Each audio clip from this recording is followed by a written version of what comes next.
Tuck Everlasting, chapters 15 through 17. Chapter 15. In Tree Gap, the same moonlight silvered the roof of the Touch-Me-Not cottage, but inside the lamps were burning. "That's right," said the man in the yellow suit. "I know where she is." He sat back in his chair in the Foster's spotless parlor, crossing his long, thin legs, and the suspended foot began a rhythmic jiggling.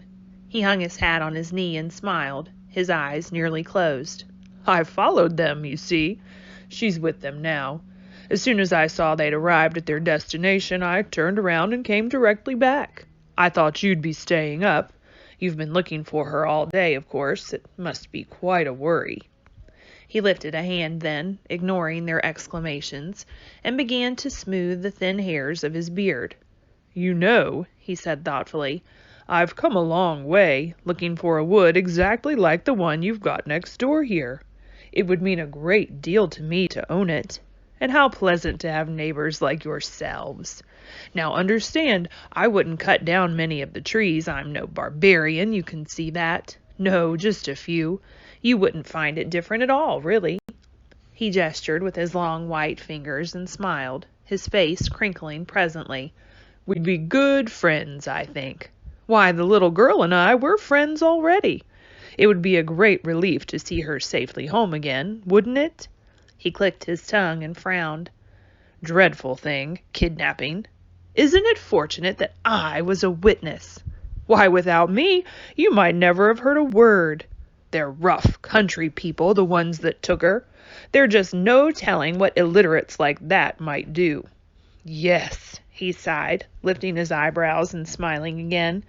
"It looks as if I'm the only person in the whole world who knows where to find her." And then the man in the yellow suit sat forward. His long face took on a hard expression. "Now, I don't have to spell things out for people like yourselves.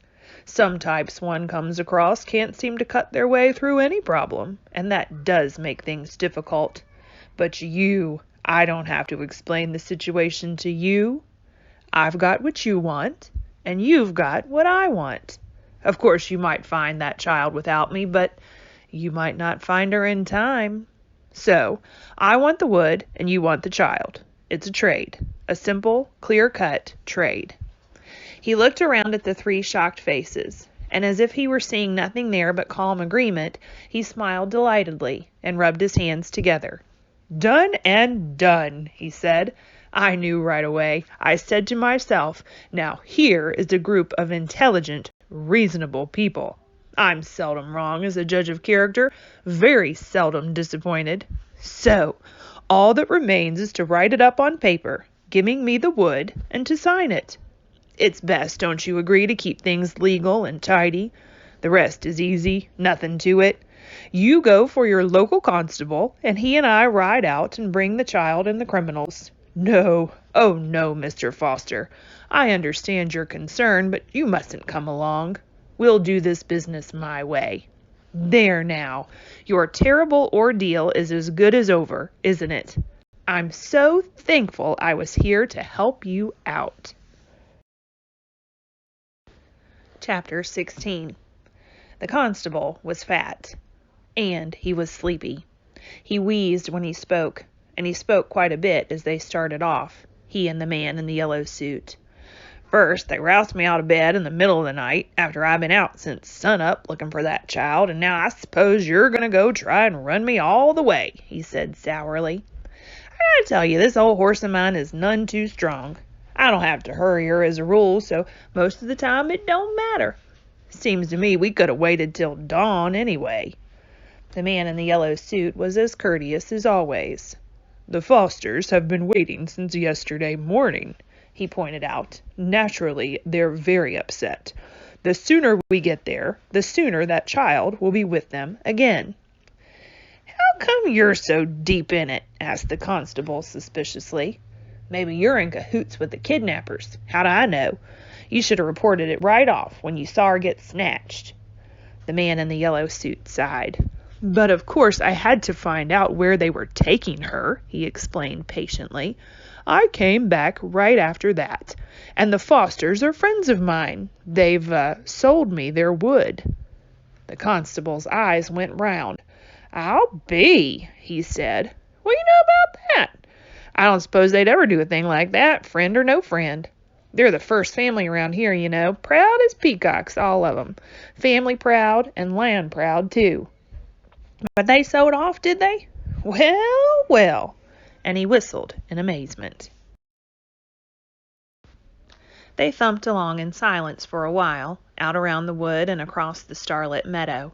Then the constable yawned deeply and said, "You ready to tell me how long this is going to take? How far we got to go?" 20 miles north," said the man in the yellow suit. The constable groaned. 20 miles?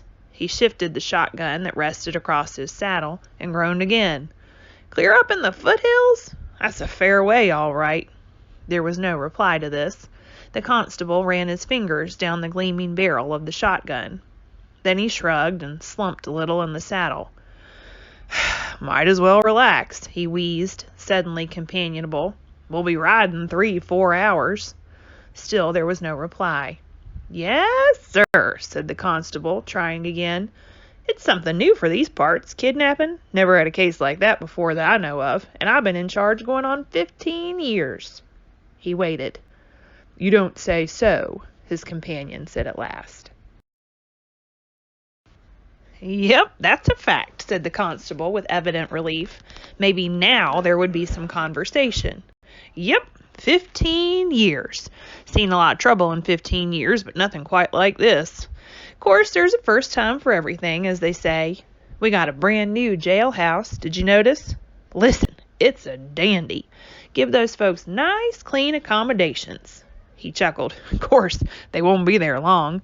Circuit judge will be coming through next week. He'll send 'em over to Charleville, most likely, to the county jail.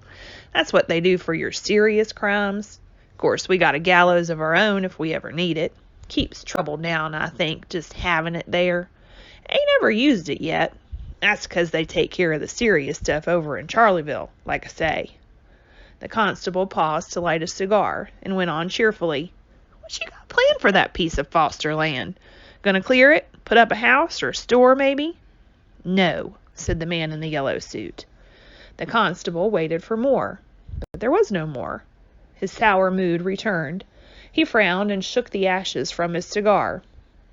"Say," he said, "you're kind of a close-lipped feller, ain't you?" The man in the yellow suit narrowed his eyes. His mouth, above the thin gray beard, twitched with annoyance. "Look here," he said tightly. "Would you mind if I rode on ahead? I'm worried about that child. I'll tell you how to get there, and I'll go on ahead and keep watch." "Well," said the constable grudgingly, "all right if you're in such a ding-danged hurry, but don't do nothing till I get there. Those folks are likely dangerous. I'll try to keep up, but this horse of mine, she's none too strong. Don't see how I could get her to gallop, even if I tried." "That's all right," said the man in the yellow suit. "So I'll go on ahead and wait outside the house till you get there." He explained the route carefully, then dug his heels into the flanks of the fat old horse, cantering off into the darkness where just a hint of dawn glowed on the edges of the hills far ahead. The constable chewed on the end of his cigar. "Phumph," he said to his horse. "Did you get a gander at that suit of clothes? Oh, well, takes all kinds, as they say." And he followed slowly after, yawning, the gap between him and the man ahead lengthening with every mile. Chapter 17. For the second morning in a row, Winnie Foster woke early. Outside, in the ring of trees around the pond, the birds were celebrating, giving the new day a brass band's worth of greeting. Winnie freed herself from the twisted quilt and went to a window. Mist lay on the surface of the water, and the light was still pale. It looked unreal, and she felt herself unreal, waking where she had, with her hair wild and her dress all crumpled. She rubbed her eyes. Through the dewy weeds below the window, a toad hopped suddenly into view, and Winnie peered at it eagerly. But no, of course it wasn't the same toad. And remembering that other toad, Her toad, she thought now, almost fondly. It seemed to her that she had been away from home for weeks. Then she heard a step on the loft stairs and thought, Jessie. At once her cheeks flamed. But it was Miles. He came into the parlor, and when he saw that she was up, he smiled and whispered, Good, you're awake. Come on, you can help me catch some fish for breakfast. This time Winnie was careful not to make noise when she climbed into the rowboat. She made her way to her seat in the stern, and Miles handed her 2 old cane poles. Watch out for the hooks, he warned, and a jar of bait, pork fat cut into little pieces. A big brown night moth fluttered out from under the oar blades propped beside her on the seat, and wobbled off towards nowhere through the fragrant air. And from the bank something plopped into the water, a frog. When he caught just a glimpse of it, as it scissored away from the shore. The water was so clear that she could see tiny brown fish near the bottom, flicking this way and that. Miles pushed the rowboat off and sprang in, and soon they were gliding up towards the near end of the pond where the water came in from the stream. The locks grated as the oars dipped and swung, but Miles was skillful. He rowed without a single splash. The dripping from the blades, as they lifted, sent rows of overlapping circles spreading silently behind them. It was very peaceful. They'll take me home today, thought Winnie. She was somehow certain of this, and began to feel quite cheerful.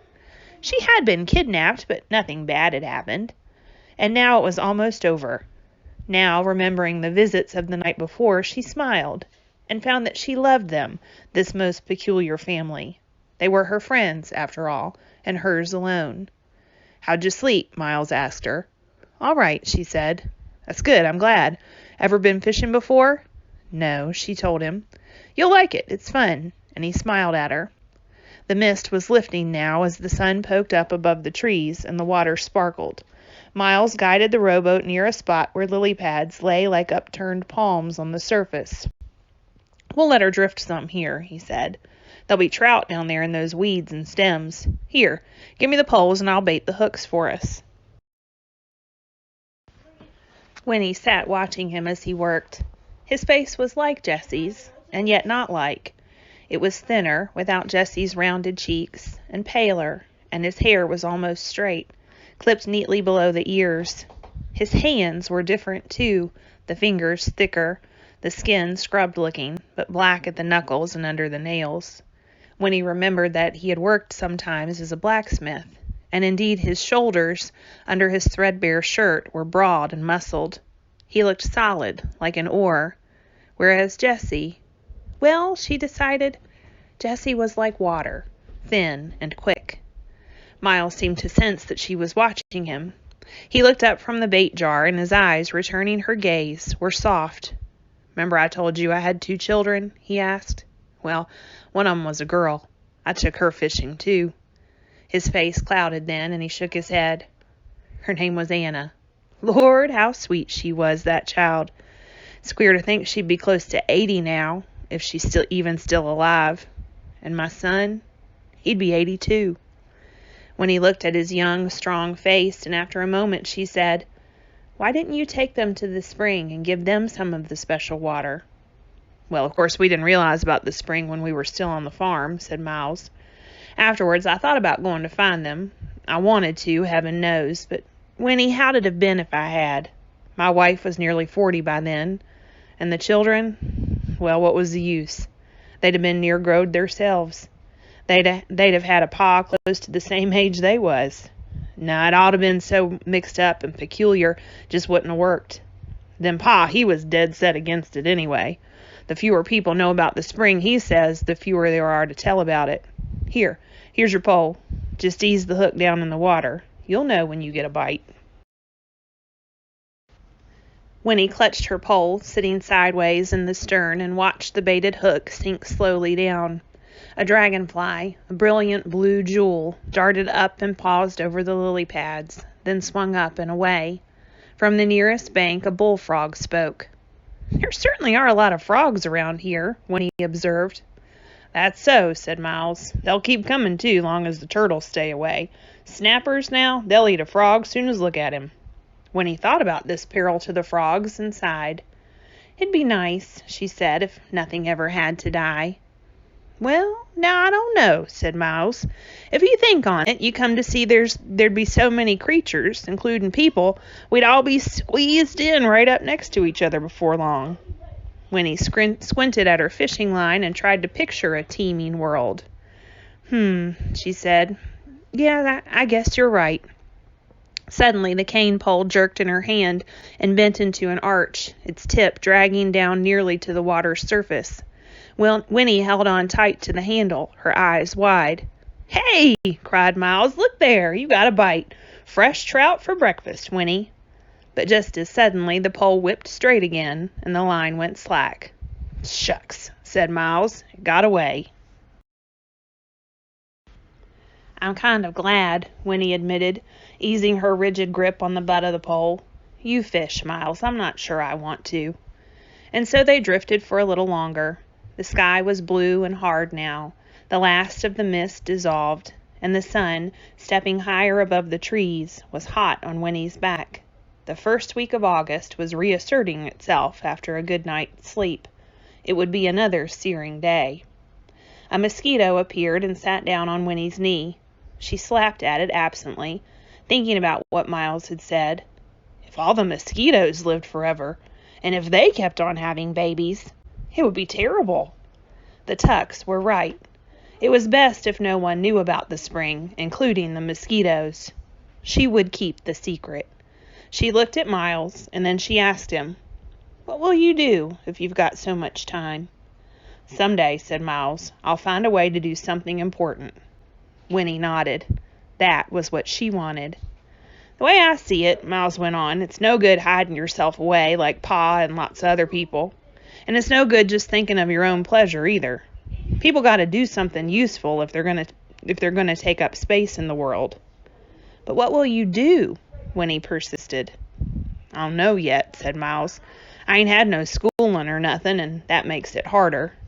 Then he set his jaw and added, "I'll find a way, though. I'll locate something." Winnie nodded. She reached out and ran her fingers across a lily pad that lay on the water beside the boat. It was warm and very dry, like a blotter, but near its center was a single drop of water, round and perfect. She touched the drop and brought her fingertip back wet, but the drop of water, though it rolled a little, remained as round and perfect as before. And then Miles caught a fish. There it flopped in the bottom of the boat, its jaw working, its gills fanning rapidly. Winnie drew up her knees and stared at it. It was beautiful, and horrible, too, with its gleaming rainbow-colored scales, and an eye like a marble beginning to dim even as she watched it. The hook was caught in its upper lip, and suddenly Winnie wanted to weep. "Put it back, Miles," she said, her voice dry and harsh. "Put it back right away." Miles started to protest, and then, looking at her face, he picked up the trout and gently worked the barbed hook free. "All right, Winnie," he said. He dropped the fish over the edge of the boat. It flipped its tail and disappeared under the lily pads. "Will it be all right?" asked Winnie, feeling foolish and happy both at once. "It'll be all right," Miles assured her. And then he said, "People gotta be meat eaters sometimes, though. It's the natural way, and that means killing things." "I know," said Winnie weakly, "but still." "Yes," said Miles, "I know."